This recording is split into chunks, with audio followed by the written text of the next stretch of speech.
जब आंखों में अरमान लिया, मंजिल को अपना मान लिया, तो मुश्किल क्या आसान क्या, जब ठान लिया तो ठान लिया।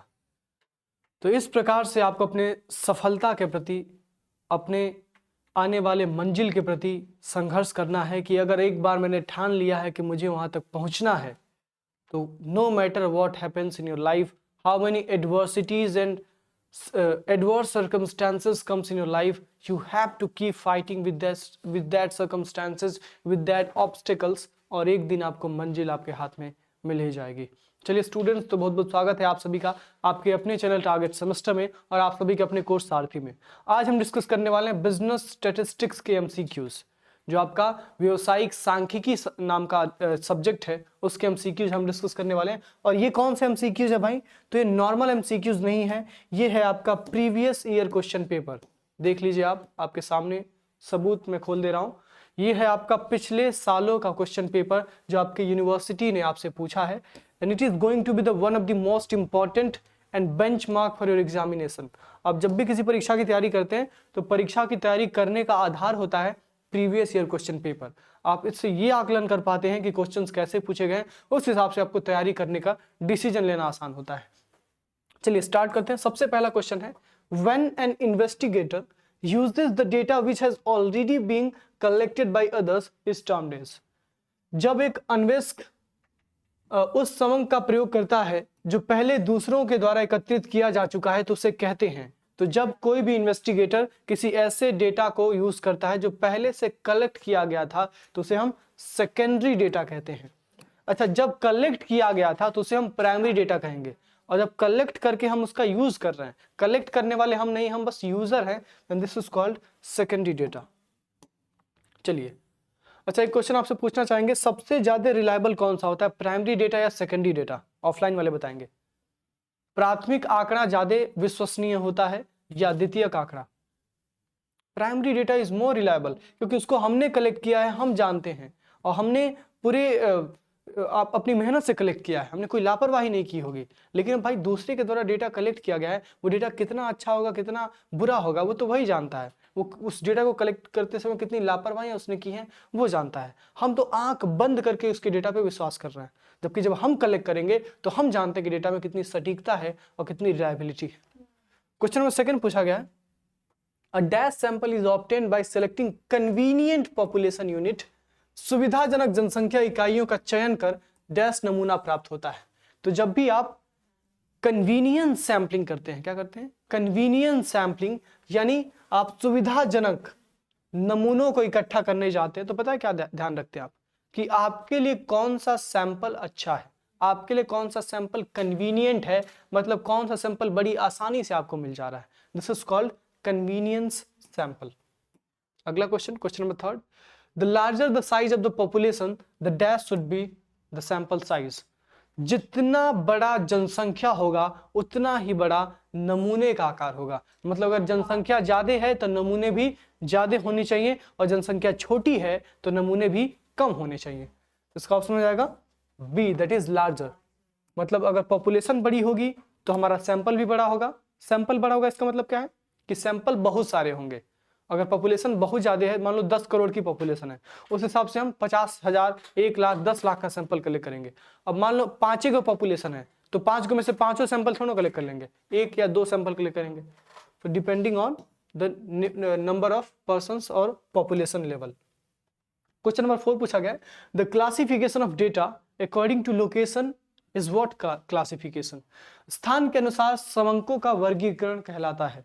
जब आप लोकेशन के हिसाब से क्लासिफिकेशन करते हैं डेटा का, then this is called geographical classification. इसको हम भौगोलिक वर्गीकरण कहते हैं। ठीक है, अगला है क्वेश्चन नंबर 5। क्वेश्चन नंबर 5 में आपसे पूछा गया, the value lying half way between the upper limit and lower limit of the class is. वर्ग की ऊपरी सीमा और निचली सीमा के मध्य को कहते हैं, मतलब उसको मिड पॉइंट कहते हैं। अपर लिमिट जैसे आपने सुना होगा, देखा होगा, क्लास इंटरवल, जैसे 10 से 20, 0 से 10, फिर 20 से 30। पूछा जा रहा है कि इनके बीच की जो वैल्यू होगी वो क्या कहलाएगी, तो कैसे निकालते हैं? मिड पॉइंट, यानी m equals to upper limit plus lower limit upon 2। तो 10 + 20/2 कितना होगा? 15 हो जाएगा। तो ये मिड पॉइंट होता है, जो दो क्लास इंटरवल के बीच की वैल्यू होती है। अब देखिए 15 जो है वो 10 और 20 के बीच में आ रहा है, एग्जैक्ट है, एग्जैक्टली इनके बीच में है। This is called mid point. अगला question number 6, the classes in which the lower और upper limit is not specified are.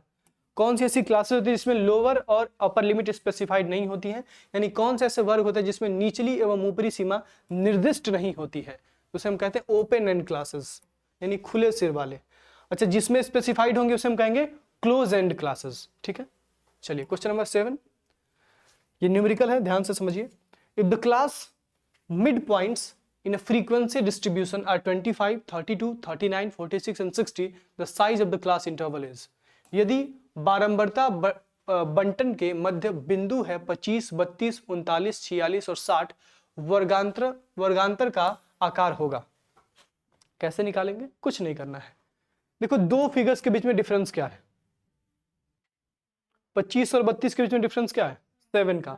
फिर 32 और 39 के बीच में 7, 39 और 46 के बीच में 7, 46 और 60 के बीच में 7, 46 और 60 के बीच में 7, 7 है? नहीं, बहुत ज्यादा है। दैट मीन्स 46 और 60 नहीं होना चाहिए, यहाँ पे क्या होना चाहिए? 46 और प्लस 7 करो कितना होगा? ये गलती है, ठीक है, तो इसका आंसर क्या होगा? 7 होगा। ठीक है, क्वेश्चन गलत है, आप लोग कंफ्यूज मत होइएगा। जब भी कोई डेटा दिया रहेगा ना, तो अगर शुरू के 4 में सेम गैप है तो बाकी में भी गैप सेम ही होना चाहिए। अब इसके पीछे कोई लॉजिक, यहाँ पे रीजनिंग तो पढ़ नहीं रहे हम लोग। ठीक है, चलिए question number 8, the number of observations in a particular class is termed as. किसी वर्ग में प्रेक्षणों की संख्या है तो ऑब्जर्वेशंस की संख्या को हम फ्रीक्वेंसी कहते हैं। क्या कहते हैं? फ्रीक्वेंसी। इसको डिनोट किया जाता है स्मॉल एफ से, ये भी याद रखिएगा। फ्रीक्वेंसी यानी आवृत्ति। Question number 9, if the mean point of the classes are 16, 24, 32, 40, then the magnitude is. यदि वर्गों के मध्य बिंदु 16, 24, 32 और 40 हैं तो वर्ग अंतराल होगा। तो भाई 16 और 24 के बीच में कितना डिफरेंस है? 8, 24, 32 8 और 32, 40 8, तो क्या हो जाएगा हमारा डिफरेंस? 8 हो जाएगा। इसका आंसर 8 हो जाएगा। Question number 10, the first step in tabulation is. सारणीकरण में पहला चरण होता है। तो जब भी आप टेबुलेशन करते हैं, टेबुलेशन यानी जब आप टेबल बना रहे हैं, डेटा को क्लासिफाई कर रहे हैं रोज एंड कॉलम्स में, दिस इज कॉल्ड टेबुलेशन। तो आप क्या करेंगे? सबसे पहले क्लासिफिकेशन करेंगे। क्या करेंगे? क्लासिफिकेशन यानी वर्गीकरण करेंगे। तो इसका ऑप्शन हो जाएगा डी। अगला question number 11, a systematic arrangement of data in rows and column, this is called tabulation. अभी तो हमने बताया टेबुलेशन, क्या कहते हैं इसको? टेबुलेशन। और टेबुलेशन एक प्रोसेस है, उस प्रोसेस के थ्रू जो एंड प्रोडक्ट निकल के आता है, दिस इज कॉल्ड टेबल। मतलब टेबुलेशन करके जो हमें मिलता है, दिस इज कॉल्ड टेबल। और जिस प्रक्रिया में, जिस सिस्टमेटिक अरेंजमेंट के साथ हम रोज एंड कॉलम्स में डेटा को बांटते हैं, दिस इज कॉल्ड टेबुलेशन, एक प्रोसेस है। चलिए अगला question number 12, two dimensional diagram used in surface diagram are. 2D figures जानते हैं आप? 2 डायमेंशनल फिगर्स जैसे सर्कल, जैसे ट्रायंगल, जैसे rectangle, square, they are the 2 dimensional figures. इसके अलावा 3 प्रकार के फिगर्स होते हैं। एक होता है 1 डायमेंशनल फिगर 1D, एक होता है 2D और एक होता है 3D। 3D में क्या आता है? क्यूब, क्यूबाइड वगैरह आते हैं और कोन वगैरह आते हैं। ठीक है, अब देखिए यहाँ पे पूछा क्या है कि 2 डायमेंशनल डायग्राम में क्या आएगा? तो स्क्वायर भी आ जाएगा, पाई डायग्राम भी आ जाएगा और सर्कल्स भी आ जाएंगे। अब देखिए सर्कल एक 2D फिगर है और इसका एक स्टैंडर्ड फिगर, एक स्टैंडर्ड फॉर्म होता है स्फीयर। नाम सुना होगा कभी? क्लास 10th में आपने मेंसुरेशन नाम का चैप्टर पढ़ा होगा, उसमें ये पढ़ाएगा। स्फीयर क्या होता है? स्फीयर एक 3D फिगर होता है और सर्कल एक 2D यानी 2 डायमेंशनल फिगर होता है, यानी कि द्विविमीय आरेख है। कौन? सर्कल या पाई डायग्राम या squares. Question number 13, 1 dimensional diagram is. एक आयामी आरेख है। तो भाई लाइन डायग्राम, लाइन जो होता है ना वो 1 डायमेंशनल होता है। इसका ऑप्शन एक हो जाएगा, रेखा आरेख। Question number 14, the type of bar diagram is. तो भाई बार डायग्राम का एक टाइप है यहाँ पे सब डिवाइडेड डायग्राम, बाकी सब के सब बार डायग्राम के टाइप नहीं है। इसका ऑप्शन हो जाएगा बी, उपविभाजित आरेख, ऑप्शन बी हो जाएगा। Question number 15, which of the following is a branch of statistics. मैंने आपको पढ़ाया पूरा स्टैटिस्टिक्स के ब्रांचेस। जिसमें मैंने आपको डिस्क्रिप्टिव स्टैटिस्टिक्स पढ़ाया था और इन्फ्रेंशियल स्टैटिस्टिक्स पढ़ाया था। वहाँ पे मैंने जब पढ़ाया था तो बताया भी था कि इसमें से आता है, एग्जाम में क्वेश्चन भी पूछा जाता है कि कितने प्रकार का स्टैटिस्टिक्स का ब्रांच है, तो दो है आपका, डिस्क्रिप्टिव स्टैटिस्टिक्स और इन्फ्रेंशियल स्टैटिस्टिक्स, यानी वर्णनात्मक सांख्यिकी और अनुमानित सांख्यिकी।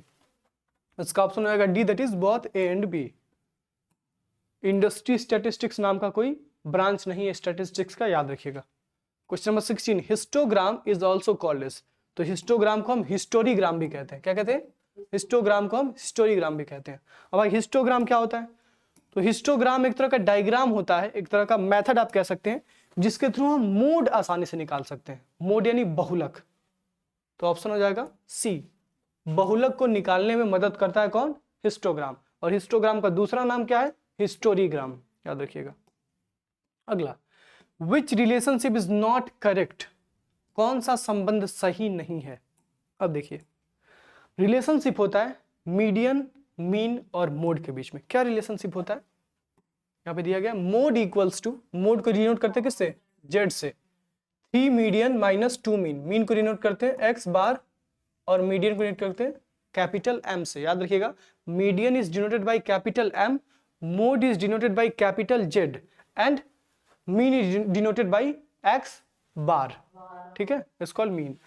अब देखिए क्या संबंध होता है, mode equals to 3 median minus 2 mean, और जब आप इधर लेके आएंगे ना तो median equals to 1/3 2 mean minus mode हो जाएगा।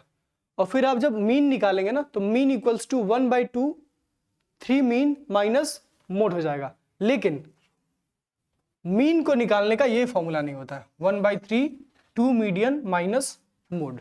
जब आप इस फॉर्मूले को डिराइव करेंगे, मतलब फॉर्मूला सॉल्व करेंगे, जैसे ये फॉर्मूला है mode equals to 3 median minus 2 mean. अब इसमें से आपको मीन को निकालना है, तो क्या करेंगे? इधर लेके जाएंगे किसको? मीन को। तो क्या हो जाएगा? 2 मीन बराबर मोड इधर जाएगा, क्या है मोड? इधर प्लस में उधर माइनस में हो जाएगा, तो हो जाएगा 3 मीडियन माइनस मोड। अब मीन को निकालना तो क्या करेंगे? मीन इक्वल्स टू, इसको भेज देंगे इधर, 1/2 हो जाएगा, सॉरी 2 हो जाएगा, 3 मीडियन माइनस मोड है ना, मोड मतलब जेड अपॉन 2। अब इसको बाहर निकाल लेंगे, देन 1/2 हो जाएगा। ठीक है, तो अब पूरा आप जब सॉल्व करेंगे ना, देन यू विल फाइंड कि जो आंसर है वो आपका ये आएगा। मतलब इस प्रकार का रिलेशनशिप नहीं बनेगा, बाकी सब आपके बन जाएंगे। ठीक है, चलिए अगला question 19, which of the following is true, निम्न में से कौन सा सत्य है? वही क्वेश्चन सेम पूछा गया है। Mode equals to 3 median minus 2 mean, mode equals to median plus mean and mode equals to 2 median minus 3 mean, mode equals to median minus mean. इसमें से कौन सा सत्य है भाई? तो option A, mode equals to 3 median minus 2 mean. अब इस पे लास्ट ईयर एक क्वेश्चन भी पूछा गया था, शायद इसमें नहीं होगा, अगले वाले PYQ में होगा। क्वेश्चन नंबर 20, ये लगाइए तो जाने, ये लगाइए, आप लोगों के लिए बोल रहा हूँ, ऑफलाइन वाले और ऑनलाइन वाले भी एक बार लगाएं, बाकी मैं बताता हूँ। क्वेश्चन नंबर 20 पूछा गया, arithmetic mean of numbers 2 7 9 x 6 is 7, then the value of x will be. यहाँ तो सॉल्व किया गया है। खैर क्या करेंगे? कुछ नहीं करेंगे, हमको पता है अर्थमेटिक मीन फाइंड करने का फॉर्मूला क्या होता है, sigma x upon n। Sigma x मतलब सम ऑफ ऑल ऑब्जर्वेशंस, n मतलब number of observations. Sigma x मतलब 2 plus 7 plus 9 plus 6 plus x upon कितने हैं ये? 1 2 3 4 5। x का हमको पता नहीं, x की वैल्यू क्या है, यही निकालना है। तो हो जाएगा अपॉन 5 इक्वल्स टू कितना आ रहा है? मीन 7 आ रहा है। अब आपको बताना है कि x जो ऑब्जर्वेशन है उसकी वैल्यू क्या है। तो कैसे करेंगे भाई? सबको जोड़ो, कितना हो रहा है? 7 2 9 9 18 18 6 24, 24 प्लस x अपॉन 5, ठीक, इक्वल्स टू 7। अब क्या करेंगे? x उधर जाएगा, 24 plus 24 equals to 24 upon 5 equals to क्या होगा? 7 माइनस एक्स, 7 माइनस एक्स होगा। अरे गधों, इतनी बुद्धि नहीं है, 24 प्लस एक्स दोनों एक साथ जाएगा, क्या होगा फिर? सीधे सीधे निकाल लेते हैं, 24 में से कितना घटाएंगे? 7, कितना आएगा आंसर? कितना आएगा आंसर? कितना आएगा? 24 में से 7 घटाएंगे, कितना आंसर आएगा? 17। 17 हो गया, 17 माइनस 5 इक्वल्स टू, एक मिनट, जस्ट अ मिनट, कुछ गलती हो रहा था, सुनिए। 24 प्लस एक्स है अपॉन 5 है इक्वल्स टू 7। इसको मल्टीप्लाई करेंगे, 24 प्लस एक्स इक्वल्स टू 35। सुनिए, 24 प्लस एक्स इक्वल्स टू 35, फिर x equals to 35 minus 24 equals to 11। ठीक है, तो इसका आंसर क्या होगा? B, that is 11। चलिए क्वेश्चन नंबर 21 में आपसे पूछा गया how many types of data are there. तो दो प्रकार के डेटा होते हैं, कौन कौन से? प्राइमरी डेटा और सेकेंडरी डेटा, प्राथमिक आंकड़ा और द्वितीयक आंकड़ा। तो ऑप्शन हो जाएगा A, that is 2। Question number 22, which are the method of collecting primary data. तो प्राइमरी डेटा को कलेक्ट करने के लिए पर्सनल इंटरव्यू भी होता है, ऑब्जर्वेशंस भी होते हैं, क्वेश्चनेयर भी होता है। ऑल ऑफ दीज, ये सभी के सभी तरीके हैं प्राथमिक समंक को इकट्ठा करने के। Question number 23, which one is the measure of dispersion. Measure of dispersion में रेंज भी आता है, स्टैंडर्ड डेविएशन भी आता है और मीन डेविएशन भी आता है। इसका ऑप्शन हो जाएगा ऑल ऑफ दिस, उपरोक्त सभी। अगला question number 24, the value which appears very frequently is. वह मूल्य जो सबसे अधिक पुनरावृत्ति होती है उसे हम क्या कहते हैं? मोड कहते हैं भाई। मोड का मतलब क्या होता है? जो नंबर बहुत ज्यादा बार आया है किसी टेबल में, किसी ऑब्जर्वेशंस में, जो संख्या जितनी ज्यादा बार आती है उसी को हम मोड कहते हैं। ठीक है, मोड को हम हिंदी में बहुलक कहते हैं। अगला ये क्वेश्चन फिर न्यूमेरिकल है। The range of the following is. Range कैसे निकालते हैं? Maximum value minus minimum value. अब मैक्सिमम वैल्यू ढूंढो, कितना है? 32 माइनस मिनिमम वैल्यू कितनी है? 6 इक्वल्स टू कितना हो जाएगा? 26। 26 माइनस 6 32। ठीक हो गया, तो इसका आंसर हो जाएगा डी 26। अगला मोड इज। तो मोड क्या है भाई? मोस्ट फ्रीक्वेंसी वैल्यू, वो वैल्यू जिसकी सबसे ज्यादा फ्रीक्वेंसी। अगर एग्जाम में क्वेश्चन पूछे ना ऐसे कुछ, तो ऐसे टेबल बना दे और यहाँ पे फ्रीक्वेंसी दे दे, तो जिसकी हाईएस्ट फ्रीक्वेंसी होगी वही क्या है? मोड है। बाकी मोड को निकालने का एक फॉर्मूला भी होता है, वो उस केस में यूज किया जाता है जब क्लासेस वगैरह दिए होते हैं तब। चलिए question number 27, second quartile is equal to, यानी क्वीटी Q2 किसके बराबर होता है? तो Q2 दो चीजों के बराबर होता है, मीडियन के बराबर भी होता है और 50 परसेंटाइल के बराबर भी होता है। एग्जाम में इस बार ये भी क्वेश्चन आ सकता है कि Q2 is equal to 50 percentile. याद रखिएगा, क्वार्टाइल डेविएशन जो आपका सेकंड क्वार्टाइल होता है वो किसके बराबर होता है? मीडियन और किसके बराबर होता है? 50 परसेंटाइल। अब ये सब आगे के टॉपिक्स है, यूनिट 3, 4 में पढ़ाए जाते हैं आपको। अगला 28, how many quartiles can be calculated in a series. किसी सीरीज में कितने क्वार्टाइल्स कैलकुलेट किया जा सकते हैं? तो 3। ऑप्शन इसका हो जाएगा बी। अगला question number 29, reciprocal of 0.062 equals to. तो कुछ नहीं करना है, 1/0.062 कर लेना है। ठीक है, तो अगर निकालोगे तो कितना आएगा आपका? ये आएगा 16.1222, यानी 16.13 कह सकते हैं आप। ऑप्शन है ऑप्शन सी 16.13। डिवाइड कर लीजिएगा आप लोग। अगला question number 30, average speed can be calculated by. Speed, जब भी हम स्पीड कैलकुलेट करते हैं then we need harmonic mean. कौन सा मीन? हार्मोनिक मीन, हरात्मक माध्य। इसको हम अश्वशक्ति माध्य भी कहते हैं। क्या कहते हैं? अश्वशक्ति माध्य। मतलब अश्वशक्ति, घोड़े की पहचान क्या है?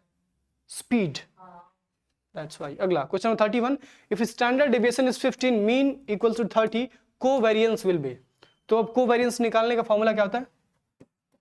CB equals to standard deviation upon mean into 100। अब निकालिए, स्टैंडर्ड डेविएशन कितना है?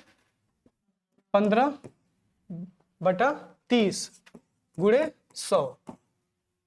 0 से 0 कैंसिल, 15 इंटू 10 इक्वल्स टू 150/3। तो हो जाएगा आपका 50%। क्या हो जाएगा? ऑप्शन इसका बी सही हो जाएगा। फॉर्मूला याद रखना है, क्या है फॉर्मूला? कोएफिशिएंट ऑफ वेरिएशन या covariation equals to, covariance equals to standard deviation upon mean into 100। 32, the formula of standard deviation is. तो स्टैंडर्ड डेविएशन का फॉर्मूला होता है अंडर रूट वेरिएंस, इसके तमाम फॉर्मूले होते हैं जिसमें से एक क्या है, अंडर रूट वेरिएंस। अब इसी पे नीचे एक क्वेश्चन भी पूछा होगा, देखिए if variance is 625 then standard deviation will be, तो एस डी इक्वल्स टू क्या बताया ऊपर, अंडर रूट क्या है, वेरिएंस, तो एस डी इक्वल्स टू निकाल लीजिए अंडर रूट 625, ये किसका स्क्वायर है, 25 इंटू 25 पेयर बन गया, नंबर बाहर आ जाएगा दैट इज 25, इतना तो पढ़ा ही होगा मैथ्स में, इसका ऑप्शन सी हो जाएगा 25। अगला question number 34, algebraic signs are ignored in the calculation of, तो अब अलजेब्रिक साइंस को इग्नोर किया जाता है जब आप मीन डेविएशन निकालते हैं, क्या निकालते हैं, मीन डेविएशन निकालते हैं, यानी माध्य विचलन निकालते समय बीज गणितीय चिन्ह को इग्नोर किया जाता है, उनका प्रयोग नहीं किया जाता है। अगला quartile deviation is the part of, तो याद रखिएगा Q D equals to 2/3 S D होता है, कितना, क्वार्टाइल डेविएशन स्टैंडर्ड डेविएशन का 2/3 होता है, कितना होता है, 2/3 होता है, तो quartile deviation equals to 2/3 of standard deviation, इसका ऑप्शन ए हो जाएगा 2/3। Question number 36, coefficient of variation measures the, तो कोएफिशिएंट ऑफ वेरिएशन मेजर करता है कंसिस्टेंसी को, किसको मेजर करता है, कंसिस्टेंसी को यानी संगति को।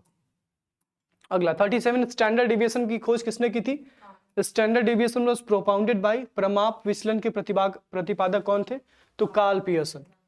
कोरिलेशन की बात की जाए या स्टैंडर्ड डेविएशन की बात की जाए, बड़ा इंपॉर्टेंट रोल रहा है कार्ल पियर्सन साहब का। अगला इन स्क्यूनेस डिस्ट्रीब्यूशन मींस, तो स्क्यूनेस डिस्ट्रीब्यूशन दो प्रकार का होता है, एक होता है सिमेट्रिकल और एक होता है एसिमेट्रिकल, इसका ऑप्शन हो जाएगा बोथ ए एंड बी। अब ये कुछ चीजें जो आपको याद करनी पड़ेंगी, या तो बिल्कुल डिटेल में आपको पूरा न्यूमेरिकल वगैरह पढ़ना पड़ेगा तब आपको समझ में आएगा। अगला skewness will be positive when, skewness positive होता है जब मीन मोड से बड़ा होता है, तो क्या होता है, स्क्यूनेस पॉजिटिव होता है, और जब मीन मोड से छोटा होता है, यानी मोड मीन से बड़ा होता है, तो स्क्यूनेस नेगेटिव होता है, ये भी याद रखना है। तो स्क्यूनेस पॉजिटिव होगा कब, जब मीन बड़ा होगा मोड से। अब देखो मीन कहां बड़ा है मोड से, option B, mean is more than mode, ठीक है, इसका ऑप्शन बी हो जाएगा। अंधों ध्यान से देखो, ऑफलाइन वाले बहुत तोड़ेंगे तुम लोग को, ठीक है, और ऑफलाइन वाले तुम लोग भी ध्यान से पढ़ा करो। यूट्यूब पे देख रहे हैं या फिर सारथी में, यूट्यूब पे देख रहे हैं तो जल्दी से कोर्स में आ जाइए, ठीक है। टारगेट गुरुकुल ऐप पे आपका सारथी कोर्स आपका इंतजार कर रहा है, क्या कर रहे हैं, कहां पड़े हैं चक्कर में, कोई नहीं है हमारे टक्कर में, ठीक है, जल्दी से ये सारथी में। बाकी ऑफलाइन क्लासेस भी आपकी चलती हैं मोहद्दीपुर गोरखपुर में, आप चाहें तो ऑफलाइन क्लासेस भी ज्वाइन कर सकते हैं इन दिस सेमेस्टर और इन नेक्स्ट सेमेस्टर। अगला question number 40, last question, limits of Bowley's coefficient of skewness. इनके तो इतने सारे डिफिनेशन हम लोगों ने पढ़े हैं बाउले साहब के, नहीं तो बताइए क्या बताया इन्होंने, तो इन्होंने बताया कि जो कोएफिशिएंट ऑफ स्क्यूनेस होगा ना, वो +1 और -1 के बीच में होगा। किसके बीच में होगा, +1 और -1 के बीच में होगा, तो इसका ऑप्शन हो जाएगा बी, -1 to +1। तो ये थे आपके 40 MCQs बिजनेस स्टैटिस्टिक्स के। बिजनेस ऑर्गेनाइजेशन का भी PYQ सॉल्यूशन अपलोड हो चुका है सारथी कोर्स में, बिजनेस कम्युनिकेशन का भी और बिजनेस स्टैटिस्टिक्स का भी। इसके अलावा आपके काफ़ी सारे लेक्चर्स भी हुए हैं, स्टैटिस्टिक्स में कंपैरेटिवली कम लेक्चर्स हुए हैं, वो भी मैं कंप्लीट करा दूंगा, ठीक है। हमारी मैम भी आई हैं उनके थ्रू, और मैं तो हूँ ही, मैराथन क्लासेस वगैरह आपके ले लूँगा और आपका कंप्लीट करा दूंगा जो सिलेबस वगैरह है। आपके एग्जाम्स दिसंबर में स्टार्ट हो सकते हैं, सो बी अलर्ट, सावधान रहिए एग्जाम्स के लिए। और जितने भी यूट्यूब पे स्टूडेंट्स इस वीडियो को देख रहे हैं, आप सभी से रिक्वेस्ट है कि जल्दी से जाइए टारगेट गुरुकुल ऐप को डाउनलोड करिए, सारथी को ज्वाइन करिए। अगर एग्जाम के 2-3 दिन पहले भी आप इस वीडियो को देख रहे हैं, तब भी आपके सारथी डेफिनेटली हेल्प कर सकता है। सो दैट्स इट, बाकी मिलते हैं नेक्स्ट वीडियो में।